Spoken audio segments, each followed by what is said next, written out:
Hello' friends, কি খবৰ আপোনালোকৰ? মোৰ পিছে ভালেই। আজি ৰাতিপুৱা ওলালোঁ মানুহজনে মই মন্দিৰলৈ বুলি। এই দুটাই ওলাই মেলি মন্দিৰলৈ গৈ আছোঁ। গৈ পাই ধুনীয়াকৈ মানুহজনে চাকি জ্বলাই লওঁ বুলিকৈ সোমালে মন্দিৰত। এই মন্দিৰ ভাগলৈ আপোনালোকে গৈছেনে বাৰু? হাঁহচৰাতে আছে এইভাগ মন্দিৰ। আমি প্ৰায় এইভাগ মন্দিৰলৈ যাওঁ বাৰু, মানুহজনে মই। মন্দিৰ ভাগলৈ গৈ বহুত ভাল লাগে। চাবচোন শিৱ বাবা কিমান ধুনীয়াকৈ ৰাস্তাৰ পিনে মূৰ কৰি ৰখি এনেকৈ মূৰ্তিটো বনাইছে। এনেকুৱা লাগে যে সকলোকে তেওঁ আশীৰ্বাদ দি আছে, সকলো যাতে ভালেই থাকক। ভগৱানৰ তাতো পানী হৈছে, দেখিছেনে বাৰু? মই ভাবিলোঁ মোৰ ভাগৰ কেক বনোৱা, যিহেতু মই কেক বনোৱা ফটো কেইখনমান আপোনালোকক এড কৰি দেখাইছোঁ। ক'বচোন কেনেকুৱা লাগিছে।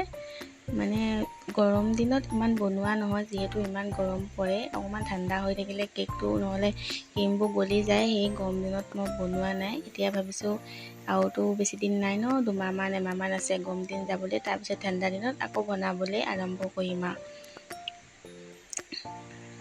যিহেতু এতিয়া কেক বনাই মোৰ এতিয়া কেক খাবলৈ নোৱাৰা হৈ গ'লোঁ। আজিকালি কেকটো খাবই নোৱাৰোঁ। আগতে বহুত ভাল লাগিছিলে। তাৰ মানুহজনেতো বুট খাই বহুত ভালেই পায়। তেওঁক মুঠতে বুট যেনেকৈ দিয়ে সেনেকৈয়ে খাব। সেইদিনাখন ঘৰলৈ যাওঁতে বুটৰ আচাৰ খাই ভাল পালে, আকৌ ক'লে বুটৰ আচাৰ খাওঁ বুলি। বনাইছোঁ বুটৰ আচাৰ, ধুনীয়াকৈ নেমু চেপি ল'লে।